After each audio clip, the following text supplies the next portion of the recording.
ಭಾವುಕರಾಗ್ತಾ ಇದ್ರಿ ನೀವು. ಅವತ್ತು ನಿಮ್ಮ ತಾಯಿ ನಿಮ್ಮ ಮೇಲೆ ಒಂದು ಅಗಾಧವಾದ ನಂಬಿಕೆಯನ್ನ ಇಟ್ಕೊಂಡು 70,000 ರೂಪಾಯಿ ಒಂದು ಕಾಸಿನ ಸರನ ಮಾರಿ ನೀನ್ ದೊಡ್ಡವನಾದ್ಮೇಲೆ ನಮ್ಮ ಊರಿಗೆ ಬಾರಪ್ಪ ಅಂತ ಹೇಳಿದ್ರು. ಆ ನಂಬಿಕೆನ ಇಟ್ಕೊಂಡ್ರಿ, ನೀವು ನಂಬಿಕೆನ ಉಳಿಸ್ಕೊಂಡ್ರಿ ಗೌಡ್ರೆ. ದೊಡ್ಡ ವ್ಯಕ್ತಿಯಾಗಿ ನೀವು ಅಲ್ಲಿಗೆ ಹೋದ್ರಿ. ಅವರ ಆ ಒಂದು ವಧೆ, ಅವರ ಬೈಗುಳ, ತಾಯಿ ಮಗನ ಮೇಲೆ ಇಟ್ಟಂತ ಒಂದು ನಂಬಿಕೆನ ಹೆಂಗ್ ನೆನ್ಸ್ಕೊತೀರಿ ಗೌಡ್ರೆ ನಿಮ್ ತಂದೆ ತಾಯಿನ? ಅದನ್ನೇ ಹೇಳಿದೆ ನಾನು. ಒಂದ್ ಕಡೆ ಬರೆಯುವಾಗ ಹೇಳ್ತಾ ಇದ್ದೆ, ನಮ್ಮಪ್ಪ ನನಗೆ ದೊಡ್ಡ ಶಿಲ್ಪಿ, ನನ್ನ ತಂದೆ ಕಲ್ಲಂತ ಹೃದಯವನ್ನ ಕೆತ್ತನೆ ಮಾಡಿ ನನ್ನ ಒಂದು ಗರ್ಭಗುಡಿಯ ಶಿಲೆಯಾಗಿಸಿದ್ದು ನನ್ನ ತಂದೆ. ಯಾರಾದರೂ ಕೇಳಿದ್ರೆ ಈ ನಾರಾಯಣಗೌಡನ ಶಿಲ್ಪಿ ಯಾರು ಅಂದ್ರೆ ಅದು ನನ್ನಪ್ಪ ಅಂತ ಹೇಳ್ತೇನೆ. ನನ್ನ ಅಪ್ಪ ಅವತ್ತು ಹೊಡಿದೆ ಬಡಿದೆ ನನಗೆ ಬುದ್ಧಿ ಹಿಡಿದೆ ಹೋಗಿದ್ರೆ ನಾನು ಇವತ್ತು ಈ ಜಾಗದಲ್ಲಿ ಕೂತ್ಕೊಳ್ಳೋಕೆ ಆಗ್ತಿರ್ಲಿಲ್ಲ. ಮೊನ್ನೆ ನನ್ನ ತಾಯಿ ನನ್ನ ಎಲ್ಲ ಅಣ್ಣ ತಮ್ಮದನ್ನು ಕೂರಿಸ್ಕೊಂಡು ಒಂದು ಮಾತು ಹೇಳ್ತಾ ಇದ್ರು, 9 ಜನದಲ್ಲಿ ನೀವು 8 ಜನ ಇಲ್ಲದೆ ಹೋಗಿದ್ರು ಪರಾಗಿರ್ಲ ಕಣೋ, ನನ್ನ ಮಗ ಒಬ್ಬ ಸಾಕಣೋ, ಇಂಥ ಮಗ ಒಬ್ಬ ಸಾರ್ಥಕ ಆಯ್ತು ಕಣೋ, ನಾನು ಒಡಲಲ್ಲಿ ಹುಟ್ಟಿದ್ದಕ್ಕೆ ಸಾರ್ಥಕತೆ ಪಡ್ಕೊಳೋ ಈ ಒಡಲು. ತುಂಬಾ ಖುಷಿ ಪಡ್ತಾರೆ ನನ್ನ ತಾಯಿ. ಅವತ್ತು ನಾನು ಜೈಲಲ್ಲಿ ಹಿಟ್ಟಾಗ್ಲೂ ಸಹ ನನ್ನ ತಾಯಿ ಎಲ್ಲೋ ಕುತ್ಕೊಂಡು ಮಾಧ್ಯಮಗಳು ಮುಂದೆ ಶಾಪ ಹಾಕಿರು ಅಂತ ಗೊತ್ತಾಯ್ತು ನನಗೆ. ನನ್ನ ಮಗ ಏನ್ ಮಾಡ್ದ ಸಿದ್ದರಾಮಯ್ಯನವರೇ, ನನ್ನ ಮಗ ಏನ್ ಮಾಡ್ದ DK ಶಿವಕುಮಾರ್ ಅವರೇ, ತಗೊಂಡೋಗಿ ಅವನು ಜೈಲಲ್ಲಿ ಹಿಟ್ಬಿಟ್ರು ಅಂತ ಹೇಳಿ ಅವತ್ತು ಅವ್ರ ಮನೆಗೆ ಶಾಪ ಹಾಕಿರು ಅಂತ ಆಮೇಲೆ ಗೊತ್ತಾಯ್ತು ನನಗೆ ಬಂದಾಗ. ಆ ತಾಯಿಯ ಕರುಳು ಎಂಥದ್ದು ಅನ್ನೋದು ಬಹುತೇಕರಿಗೆ ಅರ್ಥ ಆಗದೆ ಇರಬಹುದು. ಜಗತ್ತೇ ನನ್ನ ಮಗ ಸರಿ ಇಲ್ಲ ಅಂತ ಹೇಳುವಾಗ ತಾಯಿಯಾದವಳು ಮಾತ್ರ ನನ್ನ ಮಗನ ಸರಿ ಇದ್ದಾನೆ ಅಂತ ಹೇಳಕ್ ಸಾಧ್ಯ. ಅಂತ ತಾಯಿಯ ಮಿಡಿತ ಇತ್ತಲ್ಲ ಅವತ್ತು, ಆ ನೋವಿತ್ತಲ್ಲ, ಯಾರನ್ನು ಸುಮ್ಮನೆ ಬಿಡುತ್ತೆ? ಯಾರನ್ನು ಸುಮ್ಮನೆ ಬಿಡುತ್ತೆ? ನಾನು ಸಿದ್ದರಾಮಯ್ಯನವರಿಗೆ ಈ 5 ಗ್ಯಾರಂಟಿಗಳನ್ನ ಸಿದ್ದರಾಮಯ್ಯನವರೇ ವಾಪಸ್ ತಗೊಂಡ್ಬಿಟ್ಟು ಕರ್ನಾಟಕದ ಎಲ್ಲ ಜನರಿಗೆ, ಬಡವರಿಗೆ ಉಚಿತವಾಗಿ ಶಾಲೆ ಶಿಕ್ಷಣ, ಉಚಿತವಾಗಿ ಆರೋಗ್ಯ 2 ಕೊಟ್ಬಿಟ್ರೆ ಇನ್ನೇನು ಬೇಕಾಗಿಲ್ಲ. ಈ 5 ಗ್ಯಾರಂಟಿಗಳು ಬೇಕಾಗಿಲ್ಲ. ಗ್ಯಾರಂಟಿ ಬೇಡ ಅಂತೀರಿ? ಬೇಡ, 5 ಗ್ಯಾರಂಟಿ ಬೇಡ, ಇವೆರಡು ಉಚಿತ ಮಾಡ್ರಿ. ಉಚಿತ ಆರೋಗ್ಯ, ಉಚಿತ ಮಕ್ಕಳಿಗೆ ಆಸ್ತಿ ಮಾಡೋದು ಬೇಡ, ಮಕ್ಕಳನ್ನೇ ಆಸ್ತಿ ಮಾಡಿ.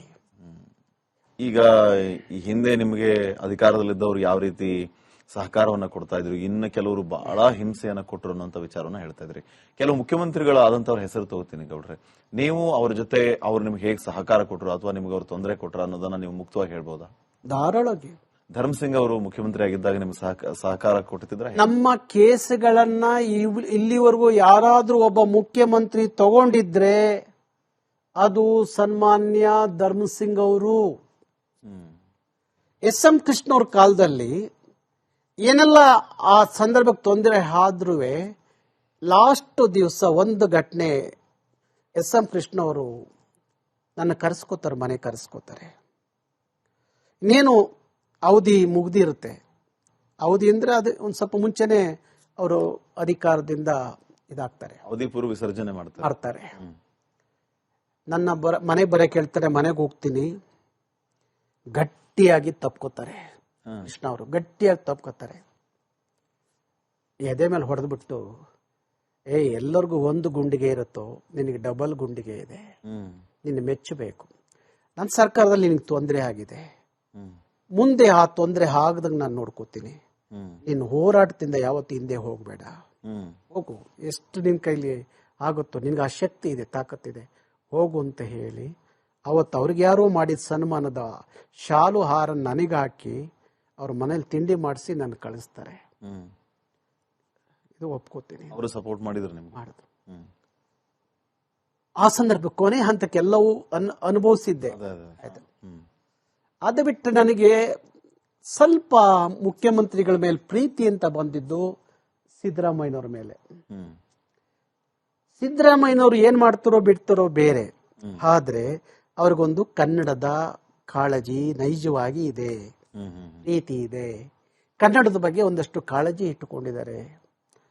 ನಾನು ಹೋದಾಗ ಅವ್ರು ಹೇಳೋರು, ನಾರಾಯಣಗೌಡ ಏನಾದ್ರೂ ಕನ್ನಡದ ವಿಚಾರ ಇದ್ದಾಗ ತಗೊಂಡು ಬಾ, ಮಾಡೋಣ, ನಾನು ನಿಮ್ ಜೊತೆಲಿ ಇರ್ತೀನಿ ಹಾಗೆ ಅಂತ ತುಂಬಾ ಸಲ ನನ್ನ ಕೂರ್ಸ್ಕೊಂಡು ಸಿದ್ದರಾಮಯ್ಯನವರು ಮಾತಾಡಿದ್ದಾರೆ. ಅದ್ಯಾಕೋ ಏನೋ ಗೊತ್ತಿಲ್ಲ, ಸಿದ್ದರಾಮಯ್ಯನವರು ಯಾರು ಅವ್ರ ತಲೆ ತುಂಬಿರೋ ಏನೋ ಗೊತ್ತಿಲ್ಲ. ಆ ನಾಮಫಲಕ ಹೋರಾಟದಲ್ಲಿ ನನ್ನ 16 ದಿವಸ ಜೈಲಿಗೆ ಕಳಿಸಿರು. 16 ಕೇಸ್ ಹಾಕಿರು. 16 ಕೇಸು. 16 ಕೇಸ್ ಹಾಕಿರು. ನನ್ನ ಚಳುವಳಿಯಲ್ಲಿ ಒಂದು ಎಸ್.ಎಂ. ಕೃಷ್ಣ ಅವರು ನನ್ನ ಜೈಲಿಗೆ ಕಳಿಸಿರು. 2004ರಲ್ಲಿ ಫಸ್ಟ್ ಟೈಮ್ ಜೈಲಿಗೆ ಹೋದೆ. ದೇವೇಗೌಡರು ಕಳಿಸಿದ್ರು. ಅದಾದ್ಮೇಲೆ 2ನೇ ಸಲ ಜೈಲಿಗೆ ಹೋದೆ. ನಾನು ಹೋದಾಗ ನಾನು ತಗೊಂಡೋಗಿ ರೌಡಿಗಳ ಸೆಲ್ಲಿಗೆ ಹಾಕಿರು. ಇಲ್ಲಿ ಬೇರೆ ನಾನು ತಮಿಳರ ವಿರುದ್ಧ ಭಾರಿ ಮಾತಾಡ್ತಿದ್ದೆ. ಅಲ್ಲಿ ಸೆಲ್ಲಲ್ಲಿ ಇದ್ದಾರೆಲ್ಲ ತಮಿಳು ರೌಡಿಗಳು.